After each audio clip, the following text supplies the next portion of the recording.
नाम ओम नमः शिवाय। दोस्तों आज हम बात करने वाले हैं कुंडली में नीच भंग योग के बारे में।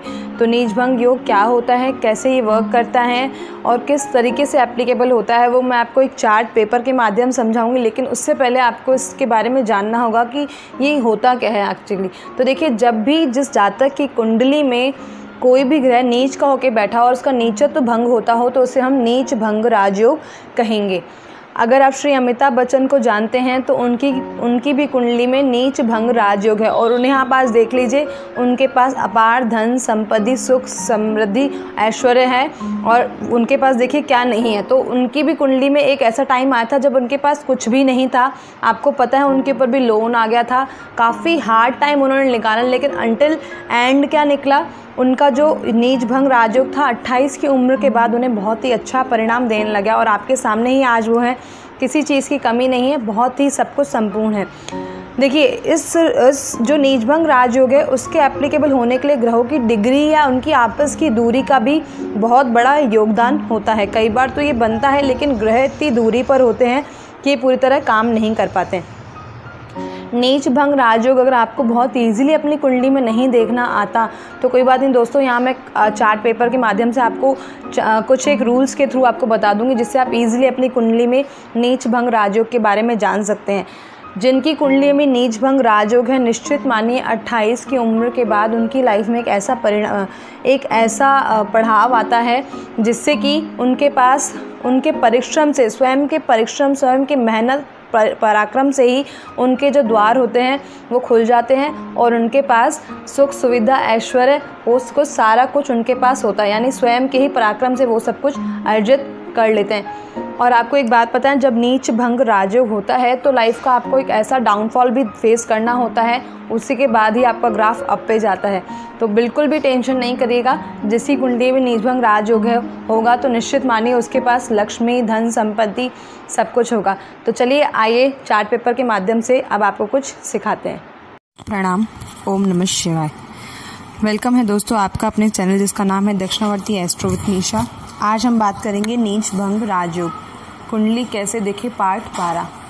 देखिए, अभी तक आपने नीच भंग राजयोग के बारे में बहुत कुछ देखा होगा, सुना भी होगा और बहुत सारी चीज़ें आपको और भी एस्ट्रोलॉजी आपने देखी होगी। लेकिन यहाँ पे मैं जो शॉर्टकट्स लाई हूँ उसके थ्रू आपको कुंडली में किसी की भी बहुत ज़्यादा विस्तार से जाने की ज़रूरत नहीं है। सिर्फ एक कुछ पॉइंट के थ्रू आप डायरेक्टली बता सकते हैं बिना कैलकुलेशन के कि आपकी कुंडली में नीच भंग राजयोग है कि नहीं है। तो देखिए, नीच भंग राजयोग को देखने से पहले सबसे पहले आप इसकी डेफिनेशन जानिए कि इसे ये होता क्या है।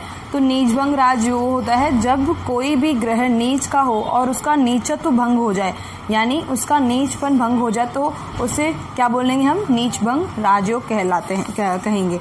नीच भंग राजयोग में देखिए क्या होता है, पहले आप इस चीज़ को समझिए। बहुत सारे ज्योतिष आपको ये चीज़ बता देंगे, इनकी कैलकुलेशन ऐसी होती है, गणना इस तरह की होती है, कुंडली में इस तरह से देखते हैं। लेकिन कभी क्या आप ये इस चीज़ को समझेंगे कि इससे मिलता कैसे, होता क्या है। तो आइए हम बात करते हैं इस बारे में। देखिए, नीच भंग राजयोग के जो जातक है ना, वो जन्मजात तो बहुत ज़्यादा संपन्न परिवार के नहीं होते हैं, ना ही धनी होते हैं, ठीक है। लेकिन क्या होता है, ये जो होते हैं अपने ही पराक्रम से, अपने ही डाउनफॉल से कुछ ऐसा गेन करते हैं जो लाइफ में इनको सुख संपत्ति और संपदा प्रदान करता है। और देखिए, ना ही इनकी कोई पैतृक संपत्ति होती है जिससे वो आगे बढ़ते हैं, यानी यूँ कह लीजिए बहुत ही उनके फोरफादर या उनका बचपन ऐसा हो जिससे वो बहुत अच्छा कुछ मतलब संपत्ति को ग्रहण करते हैं। लेकिन होता क्या है, इतना पराक्रम और परिश्रम इन लोगों का एक समय के बाद आता है जिसमें जो इनकी वीकनेस होती है उन्हीं वीकनेस पॉइंट को स्ट्रेंथ बना करके आगे बढ़ते हैं लाइफ में। तो इसे नीच भंग राजयोग कहते हैं।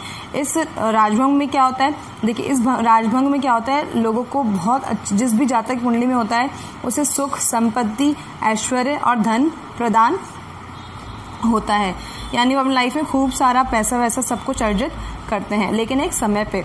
ऐसा नीच भंग, देखिए नीच भंग जो राजयोग होता है वो 28 साल की उम्र के बाद ही कार्य करता है।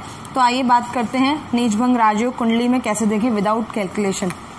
देखिए, सबसे पहले मैं आपको एक बात बता दूं, अगर आपको राशियों के यानी ग्रहों के उच्च और नीच के ग्रह नहीं पता तो आप उन्हें देख लीजिएगा।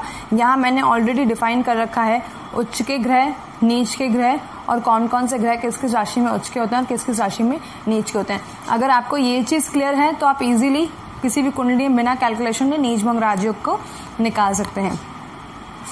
इसके कुछ पॉइंट्स हैं जो मैंने यहाँ लिख रखे हैं। देखिए, जो भी ग्रह नीच का होता है ना, उसका भाव स्वामी उसी के स्थान पर हो या उसकी पूर्ण दृष्टि उसके साथ हो। यानी आप सपोज कीजिए, मैं यहाँ पे गुरु का ले लेती हूँ।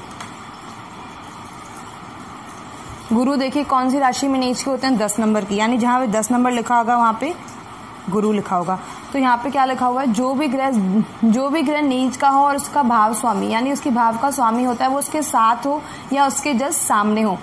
यही मान लीजिए यहाँ गुरु 10 का हो रखा है, इसके यहाँ पे 10 नंबर, और 10 नंबर की राशि का स्वामी कौन होता है, शनि होता है। शनि इसके साथ बैठ जाए तो ये क्या हो जाएगा, नीच भंग राजयोग आ जाएगा। या तो जो राशि का स्वामी है उसके साथ बैठ जाए या जस्ट उसके सामने बैठ जाए, यानी यहाँ मान लीजिए, यानी जस्ट 7वें स्थान पर वो बैठ जाए। अब शनि यहाँ बैठ के इसको देख रहे हैं तो भी नीच भंग राजयोग हो जाएगा, या शनि इसके साथ बैठ जाएंगे तो भी नीच भंग राजयोग हो जाएगा। बहुत ही सिंपल है, आपको कुछ भी कैलकुलेट करने की जरूरत नहीं। पहला, अगर ये चीज फुलफिल हो रही है, जहां भी नीच भंग राजयोग हो रहा है, उस ग्रह के जो राशि स्वामी है या तो उसके साथ ही बैठ जाए या जस्ट उसके सामने बैठ जाए, यानी 7वीं दृष्टि पर हो, तो वहां नीच भंग राजयोग एप्लीकेबल होगा। नेक्स्ट हम बात करेंगे, जब कोई भी ग्रह लग्न कुंडली में नीच का हो और नवमांश कुंडली में उच्च का हो तो वहां पे नीच भंग राजयोग कहलाएगा। सपोज कीजिए यहाँ पे मंगल नीच का होके बैठा है, ये आपकी लग्न कुंडली है सपोज कीजिए, लेकिन यही नवमांश कुंडली है।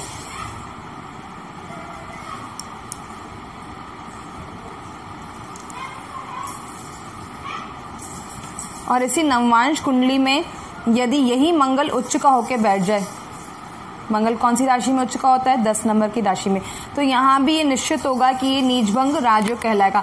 नवमांश कुंडली क्या होती है, कभी इसके बारे में विस्तृत तरीके से मैं आपसे जानकारी दूंगी, लेकिन अगर आपके पास अपनी कुंडली बनी हुई है तो फिर आप इससे इजीली पता कर सकते हैं। यदि लग्न कुंडली में कोई ग्रह नीच का हो और उसी के विपरीत यदि वो नवमांश कुंडली में उच्च का होकर बैठ जाए तो उसे क्या बोलेंगे, नीच भंग राजयोग कहेंगे, वहां भी ये एप्लीकेबल होगा। तो बहुत ही इजी मेथड है। अगर थर्ड में बात करूं, जब कोई भी ग्रह नीच का हो और उसका स्वामी, राशि स्वामी उसी कुंडली में उच्च का होकर बैठ जाए तो उसे नीच भंग राजयोग कहलाता है।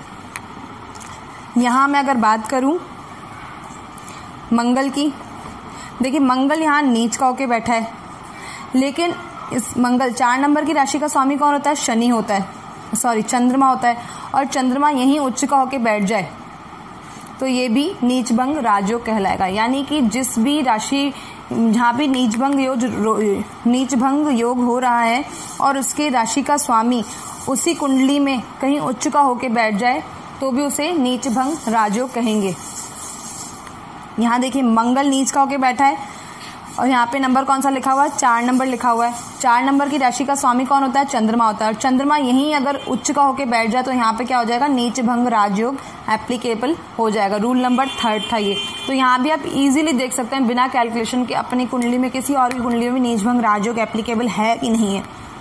यहाँ मैं बात करूँ 4th पॉइंट की, जब 2 ग्रह एक दूसरे के आमने सामने हों और दोनों ही नीच के हों तो भी वहाँ नीच भंग राजयोग कहलाएगा। सपोज कीजिए यहाँ मैं बात करती हूँ कुंडली की, इसकी लग्न कुंडली की। सपोज कीजिए कि ये एक लग्न कुंडली है, यहाँ पे मंगल, देखिए यहाँ पे गुरु अगर आपके नीच के हो जाए और इसके जस्ट सामने मंगल भी नीच के होके बैठ जाए तो यहाँ भी क्या होगा, नीच भंग राजयोग एप्लीकेबल हो रहा है। क्यों? क्योंकि 4th नंबर कह ही रहा है जब भी 2 ग्रह एक दूसरे के सामने नीच के होके बैठ जाए जस्ट सामने, यानी 7वीं दृष्टि पर, यानी 180 डिग्री के एंगल्स पर, तो वहां भी नीच भंग राजयोग कहलाएगा। ये बहुत ही छोटे से बेसिक से फॉर्मूले थे। अगर आपको कुंडली नहीं भी देखना आती और बहुत ज़्यादा कैलकुलेशन नहीं भी कर सकते आप अंश की और बहुत सारी चीज़ों की, तो आप इन 4 नियमों से, यानी इन 4 रूल से आप इजीली अपनी कुंडली में देख सकते हैं नीच भंग राजयोग किसे कहते हैं। होपफुली आपको ये आज की वीडियो बहुत अच्छी लगी होगी, और अगर आपको आज की वीडियो अच्छी लगती है तो दोस्तों प्लीज़ लाइक कीजिए, कमेंट कीजिए, सब्सक्राइब कीजिए। तब तक के लिए प्रणाम। ओम नमः शिवाय।